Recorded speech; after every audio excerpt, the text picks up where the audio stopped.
오늘도 인사를 드리고 있는 크립토 토마토입니다. 오늘 날짜는 2019년 3월 7일이고요. 오늘은 어떤 소식들이 있었는지 여러분들께 전달을 해드리도록 하겠습니다. 첫 번째는 국내 소식 먼저 보도록 하겠습니다. 갤럭시 S10 암호화폐 지갑 있다더니 대체 어디에 있는가? 자, 갤럭시 S10을 배송을 받거나 구매를 한 사람들이 이제 암호화폐 지갑을 찾을 수 없어서 약간 혼란한 상태에 있다. 그렇지만 걱정할 일은 없다. 왜냐하면 단순히 아직까지 관련 서비스가 활성화되지 않았기 때문이다 라고 합니다.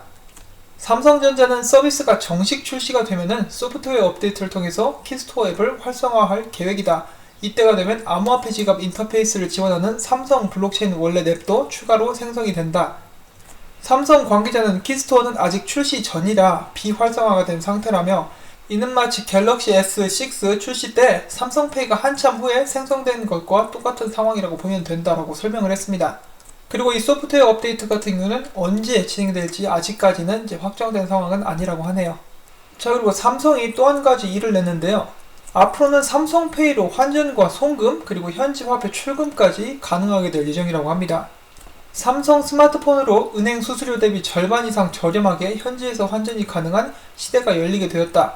30년 동안 은행이 독점해온 환전시장에 삼성페이 플랫폼이 고정관념을 깨는 환전 시스템으로 변신, 도전장을 냈다. 환전시장에 큰 변화가 예상이 된다. 5일 업계에 따르면 삼성페이 애플리케이션 하나로 해외에서 현지 화폐로 바로 송금을 받을 수 있는 서비스가 시작이 된다. 갤럭시 S10을 비롯해서 삼성페이가 탑재된 스마트폰으로 은행 계좌 없이도 돈을 환전, 송금을 받아서 현지에서 출금이 가능한 서비스다. 여권 확인 등 개인 인증과 송금 등을 모바일로 처리함으로써 비용 절감과 절차를 간소화하고 환전 수치 지점을 크게 늘린다는 게 핵심이다. 이에 앞서서 삼성전자는 한패스 등과 손잡고 송금 서비스를 선보였다. 이를 확장해서 모바일 하나로 현지에서 현금 수취가 가능한 환전 서비스까지 상용화를 검토한다. 자, 기존 은행들 발등에 불 떨어졌죠. 안 그래도 수수료도 많고 그와 관련해서 다른 송금 서비스 업체들이 열심히 일을 하고 있는데 삼성마저 그들의 목줄을 이렇게 꽉꽉 쬐고 있습니다. 자, 그러면 한국 은행들은 어떻게 대처를 해야 되겠습니까? 바로 새로운 기술과 새로운 서비스를 선보여서 이 경쟁에서 뒤처지지 않도록 이제 가격을 내린다라든지 환전 수수료를 깎는다라든지 그런 서비스가 필요하겠죠. 그리고 그 과정 속에서 블록체인과 암호화폐를 도용하게 된다면은 정말로 확실한 그런 경쟁력을 갖출 수가 있게 되겠죠. 하지만 국내에서는 그런 방법마저 여의치가 않습니다. 갈수록 꼬이는 블록체인 송금, 규제 샌드박스, 또 고배, 블록체인 기반 해외 송금이 정부의 ICT 분야 규제 샌드박스 심사 대상에서 재차 누락됐다. 한마디로 너희들은 쓰지 마라. 이 아무리 생각을 해도 힘있는 사람들이 암호화폐 산업 발전에 대해서 이제 굉장히 안 좋은 인식을 가지고 있다는 것을 알 수가 있겠죠. 뒤에서 이렇게 조정을 해가지고 이 관련 분야라든지 그런 쪽의 지원이나 테스트는 전혀 못하게 막고 있는 그런 상황들이 보여지고 있습니다. 자, 이를 본 암호화폐 관계업자들 그리고 우리 투자자들은 분개하고 있죠. 제발 부탁이니까 도움 주지 않아도 되니까 아무것도 하지 말아라 라고 이렇게 이야기를 하고 있습니다. 그리고 이분께서 정말 이렇게 정확하게 말씀을 해주셨죠. 샌드박스가 뭔지 모르는 듯 어떤 문제가 생길지 미리 박스 안에 해보겠다고 하는 건데 이건 뭐 그런 시도조차 못하게 하네. 샌드박스를 운영을 한다라고 해서 관련된 법규나 이렇게 제도가 바뀌는 것이 아니죠. 이 안에서 테스트를 했을 경우 어떤 식으로 진행이 되는가 그런 부분을 알아보기 위해서 하는 것이 샌드박스인데 그것마저 못하게 하고 있습니다. 자, 제가 이런 부분에 대해서 이렇게 기사를 자꾸 공유를 하고 있는데요. 여러분들께 잠시 말씀을 드리고 싶은 것이 있는데 혹시라도 제 채널이 이제 사라지게 된다거나 예기치 못한 불상사가 생겼을 때 제가 백업 채널 하나를 만들어 놨습니다. 크립토 토마토 다른 농장이라는 채널인데요.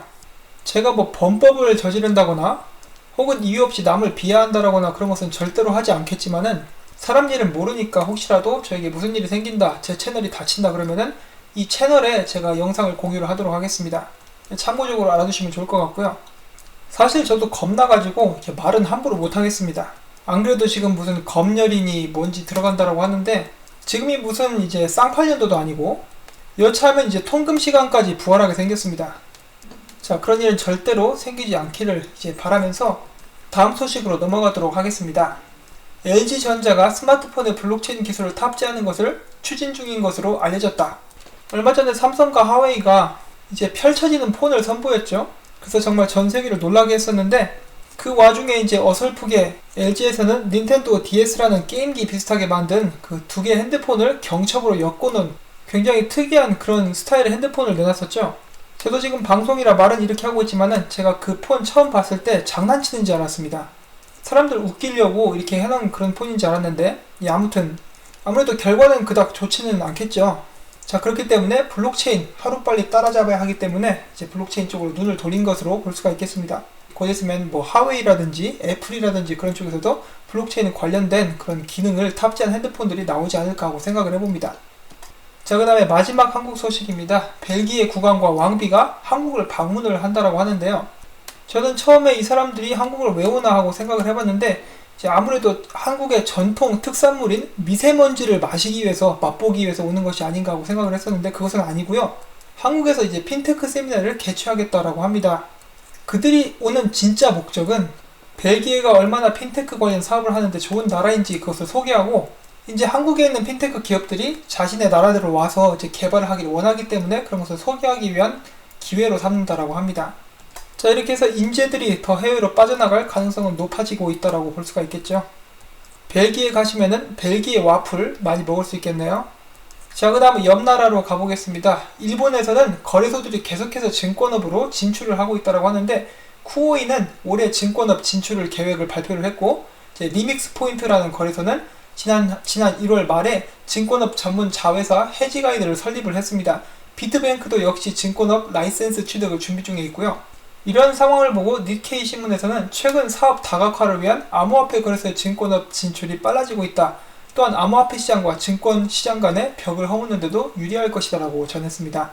일본의 암호화폐 시장은 나날이 발전하고 진화하고 있는 것 같습니다. 마치 포켓몬스터 진화하듯이 계속해서 이제 새로운 시도를 하고 있는 그런 모습이 보여지고 있습니다. 자, 그 다음에 아르헨티나는 어떨까요? 아르헨티나 정부가 바이낸스 랩스와 미국 암호화폐 거래소 라타맥스가 지원하는 블록체인 프로젝트에 투자를 합니다. 이와 관련해서 아르헨티나 당국은 바이낸스 랩스와 라타맥스로부터 투자받은 모든 현지 블록체인 프로젝트에 최대 5만 달러를 투입하겠다라고 밝혔습니다. 또한 아르헨티나 당국은 4년간 매년 최대 10개의 블록체인 프로젝트에 현지 블록체인 엑셀러레이터 파운더 랩스를 통해 투자를 할 계획을 가지고 있습니다. 자, 이렇게 계속해서 전 세계적으로 암호화폐 관련된 블록체인 사업에 더욱더 힘을 실어주고 있는데, 블록체인을 관련된 샌드박스마저 못하게 한다. 이게 무슨 피카츄 털 빠지는 소리입니까? 정말로 좀 암담하기는 한데, 이제 미국에서 본격적으로 상용화가 시작되면 그때 이제 부랴부랴 따라가지 않을까 하고 생각을 해봅니다. 자, 다음은 유럽으로 가겠습니다. 프랑스 재정위에서 이야기하기를 익명성 토큰 금지는 적합한 조치다. 아무래도 이제 정부에서는 익명성 토큰을 반기지 않겠죠. 모네로라든지 지케시는 앞으로도 각국 정부의 견제를 받을 가능성이 굉장히 많습니다. 자, 유니세프가 키르기스탄 정부와 협력해서 블록체인 기술 기반의 현지 학교 인터넷 보급 프로젝트를 진행할 예정이라는 그런 따뜻한 소식입니다. 아이오타 테스트넷 Z넷이 정식 가동하게 되었습니다. 자, 이런 말이 있죠. 테스트넷에 사고 메인넷에 팔아라. 가격이 상승하는지 한번 주의 깊게 지켜보면 좋을 것 같습니다. 자, 다음은 캐나다 소식 몇 가지가 있습니다. 블록체인 분석업체 사이퍼트레이스가 캐나다 사법당국과 협력해서 암호화폐를 이용한 불법 거래를 적발했습니다. 블록체인 분석을 통해서 비트코인을 통한 밀매를 추적해서 이렇게 무기나 약물 거래를 적발해낸 것인데요. 이처럼 비트코인은 추적이 가능하기 때문에 비트코인을 통해서 범죄를 저지른다. 그러면은 잡히기 십상이라고 볼 수가 있겠죠. 자, 그 반면에 계속해서 논란이 되고 있는 쿼드리가 CX 거래소 관련 소식인데, 얼마 전에 정말 충격적으로 그들의 콜드 스토리지가 텅텅 비었다는 소식을 전달을 해드렸죠. 자, 이제 이 사건을 해결하기 위해서 미국의 FBI까지 나선다라고 합니다. 자, 이것이 만약에 사기로 드러난다, 그러면 범인들을 꼭 잡을 수 있기를 바랍니다. 남의 피 같은 돈을 훔쳐먹고 어디서 도망가려고. 자, 그 다음에 아이론X 암호화폐 에이다를 기반으로 한 거래소죠. 계속해서 업데이트가 이루어지고 있는데, 여기 딱 봤을 때는 비트코인과 이더리움 먼저 거래를 시작하게 될 것이라고 이야기를 하고 있죠.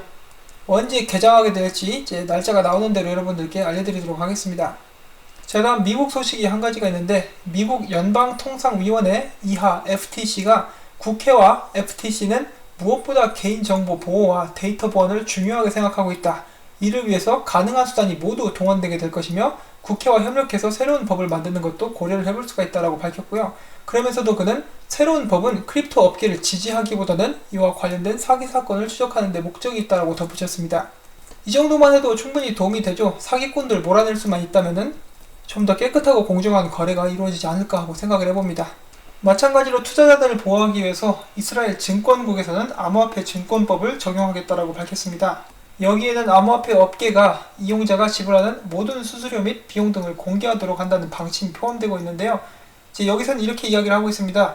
변동성이 심한 암호화폐 업계에는 투자자들을 보호하기 위해서 엄격하고 지속적인 규제가 필요하며 규제와 혁신의 균형을 유지해야 된다라고 이렇게 멋있는 말을 했네요. 이 규제와 혁신의 유지는 전 세계에 필요한 그런 기본적인 자세가 아닌가 싶습니다. 자, 국제은행 간 통신협회인 스위프트가 개념증명 기반 전자투표 시스템을 출시했다고 밝혔습니다. 여기는 싱가포르 증권거래소, 도이치뱅크, DBS, HSBC, 스탠다드 차타드 등과 함께 아시아 태평양 지역에 POC 기반 전자투표 시스템을 제공할 것이라고 이야기를 했습니다. 자, 다음은 독일에서 나온 소식 두 가지를 전달해 드리도록 하겠습니다. 첫 번째 소식은 독일의 제일 민간은행인 코메르츠 방크와 독일 증권거래소 도이치 베르제가 레포거래 결제에 블록체인 기술 도입 실험에 성공을 했다라고 밝혔습니다. 여기서 레포거래란 대상물을 환매일에 사전 정한 금액으로 환매수할 것을 조건으로 매도하거나 환매도할 것을 조건으로 매수하는 매매 거래를 이야기한다고 합니다. 다음은 독일 시장 조사기관인 스태티스타에서 발표한 데이터에 따르면 2018년 암호화폐 지갑 이용자 수가 2017년 이용자 수보다 66% 이상 증가한 상태로 나타났다고 합니다. 또한 2015년에 비했을 때는 무려 562%나 증가한 수치라는데요. 누가 암호화폐 없어진다라고 합니까? 점점 나날이 더 많은 사람들이 암호화폐 지갑을 개설하고 투자를 하고 있는 모습을 저희가 볼 수가 있습니다. 자, 다음은 라이트코인에 관한 소식 두 가지가 있습니다. 라이트코인 2위 고래 지갑이 단기 급등 후에 32,000개의 라이트코인을 추가로 비축했다라는 그런 소식이 있고요. 비트코인과 마찬가지로 라이트코인, 라이트닝 네트워크 채널 역시 1000개를 돌파한 상황이고요. 이 같은 수치는 30일 전 대비해서 35%나 증가한 그런 수치라고 합니다. 빠르게 발전하고 있는 그런 모습들을 보여주고 있습니다. 자, 그리고 이더리움 클래식이 이더리움 기반 토큰 변환을 지원할 예정이다라는 소식이 나왔는데 제가 어제도 잠깐 말씀을 드린 그 소식과 연관이 되어 있다고 볼 수가 있겠죠. 이더리움 클래식의 이더리움 기반 토큰화를 지원할 예정이다. 해당 프로젝트의 이름은 피스브릿지로 새로운 토큰의 이름은 TETC이다. 이더리움 클래식 블록체인 상에 스마트 컨트랙트를 만들고 ETC를 락업한 뒤에 이더리움 블록체인의 새로운 토큰 발행 스마트 컨트랙트를 만들면 TETC가 생성되는 구조다. 이 같은 사이드체인 방식을 통해서 이더리움 클래식과 이더리움 블록체인의 토큰화를 지원한다는 방침이다. 미디언 이와 관련해서 2016년 분리된 이더리움 클래식이 이더리움으로 다시 돌아오게 되었다라고 설명을 했는데 과연 이더리움 클래식 개발자들도 이를 좋아할지는 이제 약간 생각을 해봐야 될 문제라고 이제 보고 있습니다. 자, 그 다음에 암호화폐 담보 대출업체인 블랙파이에서 얼마 전에 업홀드에서 진행을 했었던 비슷한 서비스를 이제 진행을 하겠다라고 했습니다. 고객들이 블록파이에 비트코인과 이더리움을 맡기게 된다면 연간 6% 이자를 주겠다라고 이야기를 한 것인데요. 지급되는 이자는 이제 같은 암호화폐로 지급을 하겠다라고 밝혔습니다. 자, 이처럼 암호화폐 및 블록체인 관련된 서비스는 계속해서 생겨나고 있는 추세입니다. 자, 대한민국의 자랑 아이콘이 빠르게 몸집을 불리고 있다라고 합니다. 지금 저번 달에는 총 직원수가 140명이었는데 지금은 159명이다. 한마디로 사람들을 더 고용을 했다는 것을 알 수가 있겠죠. 이렇게 암호화폐 하락장에 사람들을 더 고용을 한다. 좋은 징조라고 볼 수가 있겠습니다. 자, 그 반면에 잘 나가고 있는 줄만 알았던 대시에서는 사람들을 축소한다라고 합니다. 해고당하시는 분들은 부디 빠르게 다른 직장을 구하실 수 있기를 바랍니다. 자, 과연 대시의 운명은 어떻게 될 것인가? 계속 지켜보도록 하겠습니다.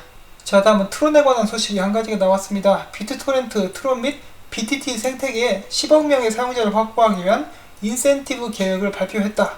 자, 선 중에 선이죠. 저스틴 선이 비트토렌트 사용자, 파트너, 그리고 클라이언트를 위한 3가지 새로운 인센티브 계획이 있다고 밝혔습니다. 그가 이야기하기를 우리의 3가지 새로운 인센티브 프로그램으로 우리는 블록체인 커뮤니티의 새로운 참여자들을 더하고 사람들이 매일 사용하는 제품들 안에서 이 강력한 기술에 접근할 수 있도록 하는 것을 목표로 한다. 우리가 구축하고 있는 것은 10억 컴퓨터 설치 기반 비즈니스 그리고 활성화된 트론 및 BTT 사용자들에게 혜택을 주게 될 것이다. 자, 그리고 저스틴 선답게 역시 세부적인 사항을 바로 공개하진 않고 사람들을 기대하고 또 기다리게 만드는 저스틴 선의 전매 특허죠. 사람들 애태워 주이기를 시전했습니다. 비트코인 사용량 역대 최고점에 가깝다. 임박한 상승장의 신호인가? 이제 계속 듣다 보니까 좀 지겨운 그런 소재라고 볼 수가 있겠는데 그래도 한번 속는 셈 치고 한번 읽어보도록 하겠습니다. 비트코인 가격이 4,000불 아래에서 움직이고 있는데도 불구하고 상승장의 가능성을 가르치는 여러 징후들이 있다. 우선 한 가지는 비트코인 트랜잭션 건수는 비트코인 가격이 거의 2만 달러라는 경이적인 수치를 기록한 저번 상승장 2017년 12월과 비슷한 수준에 이르렀다. 그리고 또한 하루 평균 35만 건 이상의 비트코인 거래가 처리되고 있는 것으로 알려졌다. 다가오는 비트코인 상승장의 징후? 자, 물론 여기서 문제는 트랜잭션 건수와 디지털 자산 가치 사이에 의미 있는 연관성이 있는가 그 여부에 관한 문제인데 흥미로운 사실은 과거에는 트랜잭션 수의 증가가 가격 상승으로 이어졌다는 것이다. 2019년 시작 이후 트랜잭션 수가 34%나 늘었다. 가격은 이와 비슷한 수준으로 오르지는 않았다. 아마도 이 이유 중 하나는 라이트닝 네트워크가 상당한 수준으로 시험이 되고 있다는 것인데 트랜잭션 건수가 채택의 증가 때문인지 시장에서 트레이더들이 비트코인 숏셀링했다는 결과인지는 알 수 없다. 그러나 활동의 증가는 무언가가 끝나간다는 것을 보여주는 지표다. 비록 그것이 상승장일지 아닐지는 추측만 할 수 있지만 말이다. 투자자들은 기관 투자의 유입과 같은 시장에 안정을 가져올 앞으로 전개되는 많은 상황들을 고려해야 한다. 비트코인의 가격이 폭등하던 시대는 끝일 수도 있다. 그렇지만 장기적인 관점을 가진 사람들이라면 지금이 비트코인을 사기 좋은 시점이라는 것에 초점을 맞춰야 한다. 제가 생각했을 때 정말로 기자가 이 기사를 통해서 저에게 하고 싶은 말은 니네들 제목만 보고 낚였지, 야구르지 이런 것 같습니다. 기사 자체는 계속 이랬다가 저랬다가 하고 있는데 그래도 저희가 한 가지 알아낸 것이 있다라면은 지금 현재 비트코인 거래 건수가 불장 때와 비슷하다라는 거, 이것은 분명히 좋은 사인이 될 수는 있습니다. 사람들이 더욱더 적극적으로 비트코인을 거래하거나 비트코인에 관한 개발이 이루어지고 있기 때문이죠. 저는 비트코인의 불장이 다시 한번 반드시 오리라고 생각을 합니다. 그리고 지금 그 초석들이 깔리고 있는 단계이고요. 자, 그리고 계속해서 요즘에 논란이 되고 있는 스타벅스에 관한 다시 한번 추가 소식이 나왔습니다. 스타벅스는 암호화폐를 직접적으로 관리하지 않고 사람들이 암호화폐를 현금으로 바꿔서 스타벅스에서 사용될 수 있도록 도울 것이다 라고 이렇게 다시 한번 밝혔습니다. 그래서 이 같은 방식으로 유출을 해봤을 때 결국에 기프트 카드와 같은 방식으로 스타벅스가 암호화폐 관련 사업을 추진 중이라는 것을 의미한다. 벡트 기반의 결제 플랫폼도 가능해 보인다. 그러나 스타벅스의 입장을 봤을 때 비트코인의 QR코드로 커피를 사는 것은 아직 먼 일인 것 같다라고 이야기를 했는데, 그렇지만 나중에 비트코인 폭등하고 있을 때 상승장이 오게 된다면은 바로 그냥 면상을 싹 바꿔가지고 안녕하십니까 호갱님, 비트코인으로 바로 결제 도와드리도록 하겠습니다. 이런 식으로 이렇게 이야기를 하지 않을까 싶습니다. 자, 그리고 계속되고 있는 비자 카드에 관련된 논란이 퍼지고 있습니다. 이제 미국 크로거뿐만 아니라 러시아, 유럽, 그리고 영국까지 비자 카드와 더불어서 마스터카드 수수료가 너무 높다라면서 불만을 표하고 있다는 소식인데요. 자, 위기에 처한 비자, 그리고 잠재적인 위기에 처한 마스터카드, 그들은 과연 블록체인 및 암호화폐 기술을 받아들일 것인가? 한번 이제 계속 두고 보면 좋겠죠. 자, 다음은 재밌는 짤을 보도록 하겠습니다. 저는 개인적으로 이거 보고 엄청 웃었습니다. 어떤 무식한 놈들이 비트코인 ATM 기계를 훔쳤습니다. 그 이유는 바로 이 ATM 기계 안에 비트코인이 들어있을 거라고 생각을 했기 때문이죠. 그래서 ATM 기계를 훔쳐서 이렇게 안을 뜯어봤습니다. 뜯어봤는데 비트코인은 없었죠. 이래서 무식하면 배워야 됩니다. 자, 그 다음에 이제 암호화폐 혹은 이제 투자를 하는 사람들의 마음을 그려낸 애니메이션을 누가 공유를 했는데 제가 여러분들과 잠시 공유를 하고 싶어서 가지고 와 봤습니다. 자, 함께 짧게 시청하도록 하시죠. 여러분들이 이 사람이라고 생각을 하시면 좋을 것 같습니다.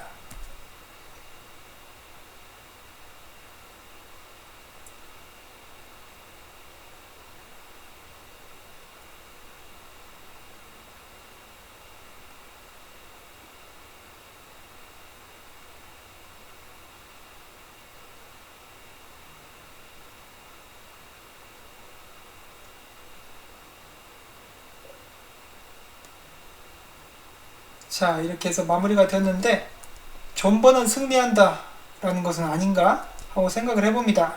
자, 이제 이 친구가 내리막길에 쭉 내려가서 그렇지 이렇게 상승까지 오는 단계에는 하락장과 횡보장이 분명히 있었습니다. 자, 이 시장은 다른 시장들과 마찬가지로 이렇게 사이클이 있기 때문에 저희가 지금까지 하락과 횡보를 잘 견뎠던 만큼 그 이상으로 갈 수 있는 상승장이 저희들에게 다가오고 있다고 생각을 해봅니다. 언제나 투자는 여윳돈으로만 신중하게 진행을 하시기를 바라고요. 오늘도 영상을 시청해주신 여러분들께 진심으로 감사를 드립니다. 제가 준비하고 정리한 이런 기사들이 여러분들께 도움이 되셨다면 꼭 구독과 좋아요, 그리고 제가 계속해서 이 채널을 유지하고 열심히 일을 할 수 있도록 광고 시청을 처음부터 끝까지 꼭 부탁을 드리도록 하겠습니다. 광고 시청이 번거로우시겠지만은 제가 채널을 유지하는 생명줄이기 때문에 여러분들께 이렇게 다시 한번 부탁을 드리면서 저는 다음에 또 새로운 소식을 가지고 찾아뵙도록 하겠습니다. 안녕히 계십시오.